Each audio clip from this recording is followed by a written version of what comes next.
Yogi Surajnath Guru Budnath Ji, Gorakh Sabdi, The Sayings of Gorakhnath. Sabdi number 253. जप तप जोगी संयम सार, बाले कंद्रप किया छार। एहा जोगी जग में जोय, दूजा पेट भरे सब कोय। Translation by Bhagwan Nath and Yogi Surajnath. Moderation is the heart of a yogi's sadhana. In youthfulness, desire is burned to ashes. This is how a yogi is in the world, while others fill their bellies. Some explanation in both Hindi and English. Hindi और अंग्रेजी में कुछ स्पष्टीकरण। जप तप यह literally शब्दशः नहीं लिया जाता। जप तप यह साधुओं की भाषा में साधना के लिए इस्तेमाल किया जाने वाला एक शब्द प्रयोग है।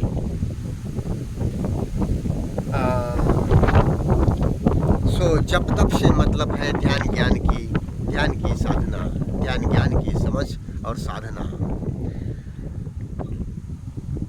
बाकी moderation is the heart of a yogi's sadhana, मतलब संयम से होना, मॉडरेट होना, मध्यमता से होना, अति में नहीं होना। यह योगी की साधना का सार है, महत्वपूर्ण बात है। शुद्धोपद्धों में आपको हर समय इसका उच्चारण मिलेगा, इसकी देशना मिलेगी। यह बहुत महत्वपूर्ण है।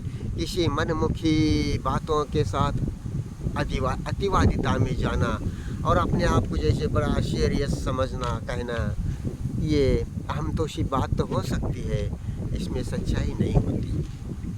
दूसरा शब्द बाले, जो शब्द है गोरखबाला या बाला, यह समझना बहुत ही महत्वपूर्ण है। बाला मतलब शब्दशः बालक, तो इसे यहाँ शब्दशः उस अर्थ में नहीं है, फिगरेटिव रूपकात्मक अर्थ से बाला मतलब बालक जैसा। तो बालक किसी मतांतर, विश्वास, मान्यता, परंपराओं में उलझा नहीं होता है, वो उसके लिए कोई स्थान ही नहीं रखती है। तो उस तरह से मगर जानबूझकर, समझबूझ के साथ मतांतर, विश्वास, मान्यताओं से, धर्म नाम परंपराओं से मुक्त होना, अलग संज्ञान और अनित्य बोध के साथ होना। अलग संज्ञान में अनित्य बोध समाया होता है कि हर चीज़ बदल रही है, ज्ञात से मुक्तता और यथाभूत सदर्शन, भीतर बाहर भाव होना, वेदना, सो सब कुछ हवा बह रही है, हर समय बदल रही है। ये भाव पावना भी भीतर हर समय बदल रही है, उसका यथाभूत दर्शन। सो अलग संज्ञान के साथ, अनित्य बोध के साथ यथाभूत सदर्शन, भाव कल्पना में नहीं, भाव पावना, यथाभूत सदर्शन से वर्तमानता में रहना, यह बालापन है। बीइंग चाइल्ड लाइक है, चाइल्डिश नहीं, बालिश होना नहीं है, ये बालापन है। और उम्र में वो आदमी भले तरुण हो, मध्यम वयीन हो, बूढ़ा हो, किसी भी उम्र का हो सकता है। बाला के शरीर की उम्र के साथ इस बालापन का कोई संबंध नहीं है कि कोई कितना जवान है, कितना बूढ़ा है उम्र से, वो तो अपनी गति से चलनी है। बाला समझ के साथ किसी भी उम्र में आदमी हो सकता है। सो बालापन बहुत जरूरी है। गोरख बाला जो भी ऐसे जीता है, समझबूझ के साथ, मान्यताओं से, परंपराओं से मुक्त होते हुए यथाभूत सदर्शी, जीवनदर्शी होता है। आसति छव पंडिता नासति नाही, वट इज द वे ओ पंडित नॉट ये, जैसे गोरख शब्द नंबर 201 या ऐसे कुछ में गोरखनाथ जी कहते हैं, बार बार कहते हैं। सो बाला होकर यथाभूत सदर्शिता से जीना, जो शुनी चेतना है, दर्शनमयी, दर्शन भाव की बात है। शून्यता अपने आप में समर्थ है, अहंकार की बात नहीं।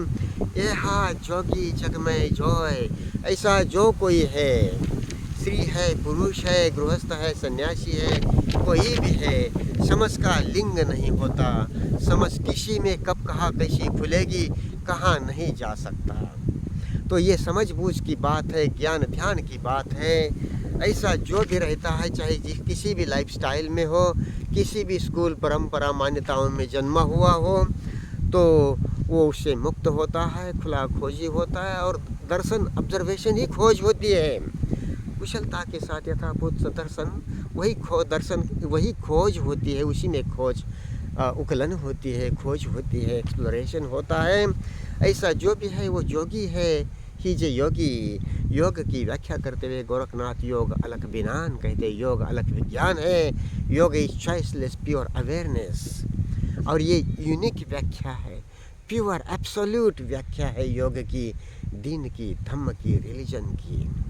गोरखनाथ जी के शब्दों में है, इसे खूब जाने और इसे जन जन में चलाए। आगे आगे गोरख जागे। Let us keep intelligence awake, और let us keep the way of intelligence awake.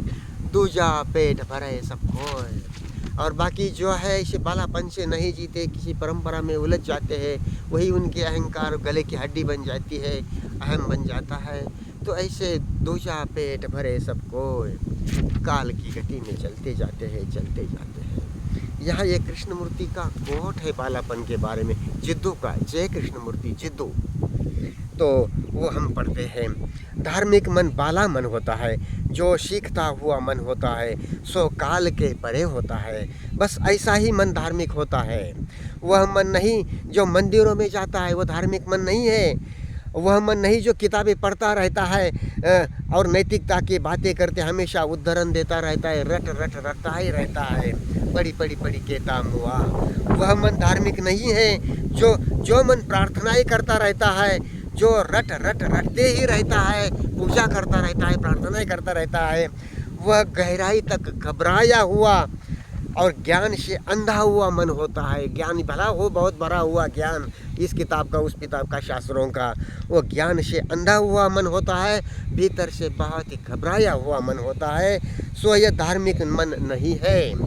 धार्मिक मन वह होता है जो सीखता रहता है। सो ऐसा मन कभी द्वंद्व में नहीं होता।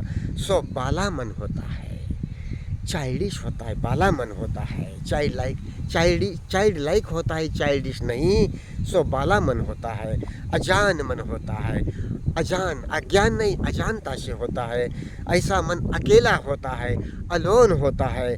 मन को संपूर्णता से अकेला होना होता है, क्योंकि तभी वह अहम के परे जा सकता है। जैसे गोरखनाथ कहते हैं कि ज्ञान सरीखा, यानी कि ध्यान, ज्ञान की विजडम, ऑब्जर्वेशन का ज्ञान, दर्शन ही होना ज्ञान सरीखा गुरु न मिलिया, चित्त सरीखा चेला, मन सरीखा मेलू न मिलिया, तिथे गोरख फिरे अकेला। Some explanation in English. Moderation is the heart of a yogi's sadhana. Moderation, majhimta, middle, being in the middle, not in extremes.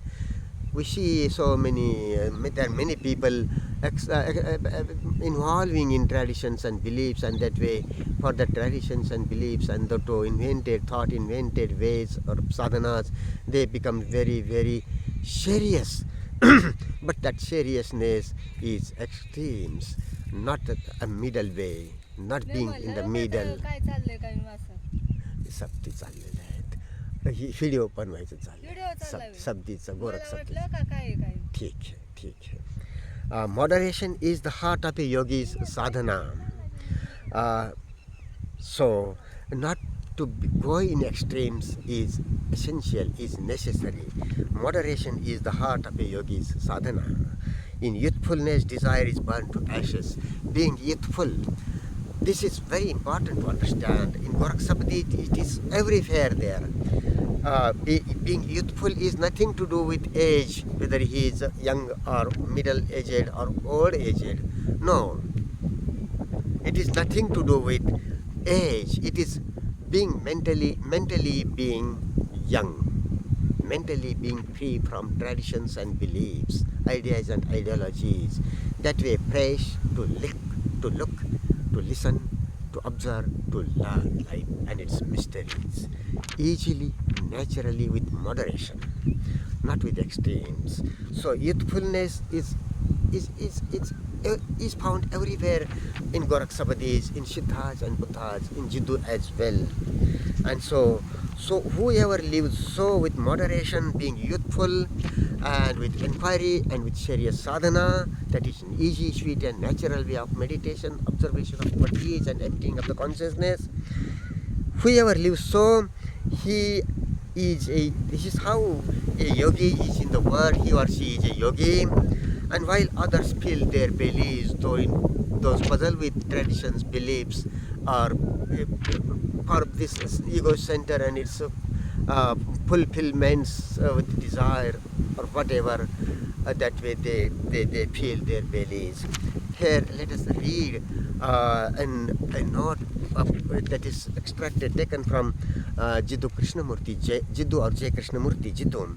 It's interesting to understand how the language of Siddhas, Buddhas, or whoever is so a scientist, Alak Vigyani, who has flight of eagle into this religious living, their language doesn't differ.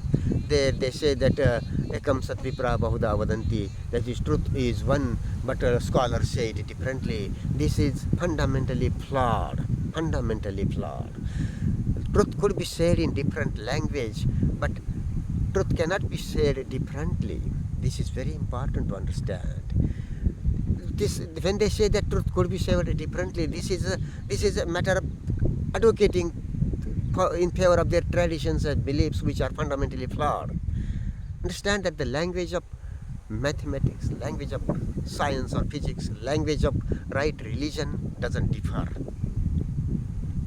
Doesn't differ. It is same. It could be put into different languages, but it goes the same. Basics goes the same. And it is not that truth is one and the scholars say it differently. That is flawed.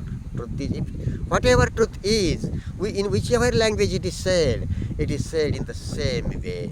For example, we see the Sabadi number 189 or something like that. With the translation we read it. ज्ञान सरीखा गुरु ने मिलिया चित सरीखा चेला मन सरीखा मेलू न मिलिया तिथे गोरख फिरे अकेला. No guru found like wisdom of observation with freedom from the known, and no disciple like the consciousness as for my whole consciousness, body, mind. No disciple like consciousness, no friend like the mind. This thinking mind, which is a part of the brain mind, thinking mind, this is not to be ignored, this is not to be despised, this has its place, useful in day-to-day life. Day-to-day life is impossible without thought, without being thoughtful. That way this is a friend. There is no friend like the mind, one's own mind. And it is not egocentric mind but open and rational mind, though it has its limitations, but it in daily life it is a need, it is needed, it is basically needed. It is the need, and out of observation. It should work out of observation, not with ego center and being involved in traditions and beliefs. No, that way no. So Gorakh roams alone. No guru found like wisdom, no disciple like consciousness, no friend like the mind. So Gorakh roams alone. You could find it in Buddha, in Jiddu, in many, whoever, Kali, Sukrat, like this, the same. It is not that truth is one but scholars say it differently. That is an advocating phrase, and it is much propagated. These false things are much propagated. So this is quote from Jiddu Krishnamurti or Jiddu. We read here, a religious mind is a young mind, which is a mind that is learning and therefore beyond time. Only such a mind is the religious mind, young mind. No, not the mind that goes to temples. That is not a religious mind. Not the mind that reads books and quotes everlastingly, moralizing. That is not a religious mind. The mind that says prayers and that repeats, is frightened at the heart, and blind with knowledge. Therefore, it is not a religious mind. The religious mind is a mind that is learning, and therefore a mind that is never in conflict at any time, and is therefore a young mind, Bala mind, an innocent mind, not ignorant, innocent mind. Such a mind is alone, all in one, Akela. The mind has to be completely alone, because only then it can go beyond itself. The source of this quote from Jiddu is that Jiddu Talk 3, New Delhi, 28th October 1964. This is it.